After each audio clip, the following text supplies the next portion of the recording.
Alors Alex et Daniela, vous êtes actuellement à l'île de la Réunion, Mhm. où vous faites un travail là-bas. Et on se représente souvent l'île de la Réunion comme un paradis terrestre. Les palmiers, les cocotiers, les plages de sable blanc. Mais derrière cette vision paradisiaque, il y a une autre réalité. Une réalité peut-être moins jolie, beaucoup plus difficile à vivre et à laquelle vous êtes confronté. Est-ce que vous pouvez un petit peu partager cet aspect? Pour l'arrière-plan de la Réunion, eh bien, ce qu'on disait souvent par rapport à la Réunion, c'est que c'est un pays qui est quand même ouvert à la recherche spirituelle, à la recherche d'un Dieu, parce que le mot Réunion, c'est un mot vraiment pas au hasard. À la fois, c'est la réunion de plusieurs peuples, mais aussi de plusieurs religions et de plusieurs recherches spirituelles. Plusieurs confessions aussi, effectivement. Confession, ouais. Et donc, avec tout l'aspect spirituel, il y a il y a beaucoup d'aspects aussi noirs, parce que, Jésus le dit bien, celui qui ne s'aime pas avec moi disperse. Donc, si on ne croit pas en Jésus, on n'est pas dans la bonne voie. Donc en même temps, ça laisse des portes ouvertes à l'autre côté, obscur, qui est très présent à La Réunion. Il n'y a pas qu'à La Réunion, mais on parle à La Réunion. Et donc voilà, il y a plusieurs autres cultes qui noircissent un peu le monde spirituel de La Réunion. Et c'est assez présent. Alors, on va dire surtout que nous, ça fait bientôt 8 ans qu'on est en Belgique et en France, donc 2 ans en France, 6 ans en Belgique, et que c'est un autre style de vie, une autre culture, un autre climat, un autre contexte et complètement d'autres besoins. Donc c'est pas du tout les mêmes personnes, c'est pas du tout les mêmes besoins et pas du tout les mêmes attentes. Donc si on fait une différence entre la culture, on va dire, la culture belge européenne, qui est déjà très différente pour la belge et française, on voit qu'en Belgique, on constate une chose déjà, c'est on n'évangélise pas avec les mêmes bases. Donc quand on évangélise en France ou en Belgique, il faut déjà prouver l'existence de Dieu, parce que les gens partent avec l'a priori que Dieu n'existe pas. Et on est obligé de commencer tout à la base, donc déjà prouver l'existence de Dieu. Et pour faire la distinction entre justement pas les mêmes attentes, à La Réunion, on ne commence pas à expliquer aux gens que Dieu existe, on explique aux gens qui est Dieu, parce qu'ils ont déjà connaissance d'un monde spirituel, ils ont déjà touché à ces choses-là, ils savent déjà que on peut jeter des sorts, que le bien, le mal, et qu'il y a toute une dimension spirituelle qui est déjà derrière ça.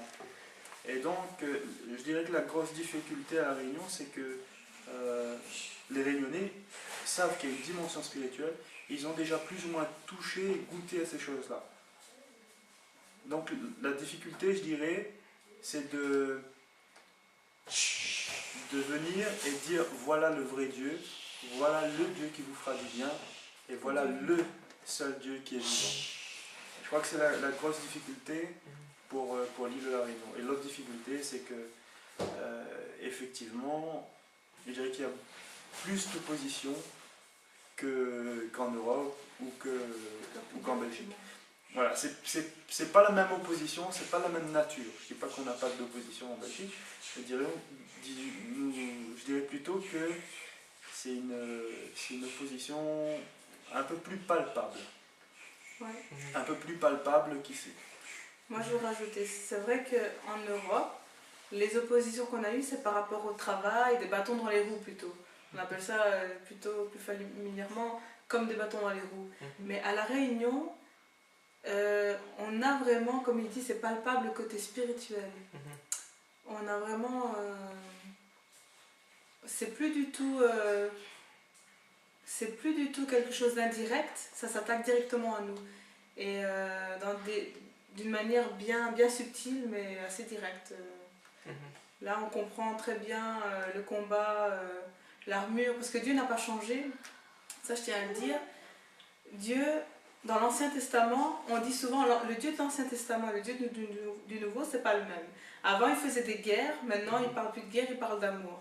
Mais moi, je pense que le Dieu n'a pas changé, comme c'est écrit dans la Bible. C'est le même hier, aujourd'hui et demain. Le Dieu de guerre d'avant est toujours là. Par contre, on le dit si bien dans le Nouveau Testament, Paul le dit, ce n'est plus contre la chair et le sang qu'on se bat, mais c'est contre les esprits du mal.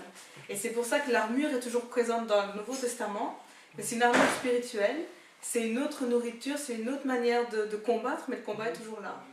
Et c'est ça qu'on est en train d'expérimenter, d'apprendre avec Dieu. Et le Seigneur nous apprend que le plus important dans notre chemin avec lui, c'est de le connaître, s'approcher de lui, parce que lui seul peut nous aider à combattre, et lui seul nous équipe, et lui seul donne la victoire en fait. Parce que si on approche ces combats avec nos acquis et notre théorie, déjà on va même pas la voir. On va même pas voir l'ennemi arriver en face de nous. C'est que vraiment avec la guide de Dieu et la connaissance de Dieu plus profonde, et c'est vraiment l'approche de Dieu dans le jeûne et la prière, dans une recherche de lui enfin, beaucoup plus poussée. Voilà. C'est pas une prière 5 minutes au matin et au soir, c'est vraiment une recherche de la face de Dieu. Et ça, c'est quelque chose d'important pour gagner ces combats maintenant. Est-ce que ça répond un peu à ta question ou tu voudrais qu'on précise certaines choses? C'est clair que ça répond à la question.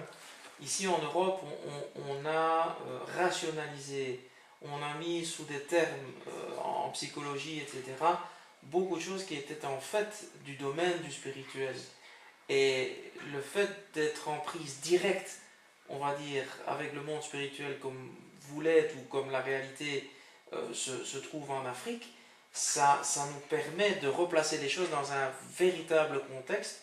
Et comme Daniela disait justement, c'est bien une véritable bataille spirituelle qui est engagée, et ça n'a rien à voir avec un combat contre les individus où on aime ou on n'aime pas les individus, puisque Christ demande clairement qu'on aime tout le monde, mais c'est vrai qu'il y a une réalité qui souvent est complètement minimisée ou enrobée derrière des termes qui n'ont pas lieu d'être, parce que ça ne donne pas la réalité des choses.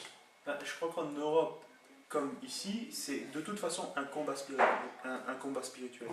Mais on va dire que ce n'est pas les mêmes manifestations. Pas les mêmes approches. Pas les mêmes manifestations, et donc on n'interprète pas les choses de la même façon. Mais à La Réunion, c'est un combat spirituel, et ça l'est aussi en Europe, mais avec pas les mêmes manifestations, et pas non plus les mêmes interprétations, comme je te disais. En termes de manifestation, quelles sont les choses duquel on peut être témoin, par exemple, dans des situations comme la Réunion. Tu parlais de jeter des sorts, de pratiques occultes très claires. Oui, en fait, c'est de parler de jeter les sorts, et on se rend compte que c'est toujours des choses qui se font régulièrement à La Réunion. On jette des sorts, ou on attire pas le mauvais œil, mais le bon œil. C'est-à-dire qu'on a ce qu'on appelle des garanties qui se font au dos, donc à l'intérieur des bagues, Si elles sont griffées, pour la protection d'une personne, ou qui se mettent à l'intérieur d'une voiture pour la protection de la personne pendant un voyage. Donc tout un tas de choses qui sont courantes et qui font partie du quotidien des Réunionnais. Donc tout un tas des objets voués à l'ennemi. Tout un tas d'habitudes, de superstitions, de sacrifices qu'on fait au milieu des routes, ou qu'on fait au bord des plages. Donc ça c'est quelque chose qui se font régulièrement.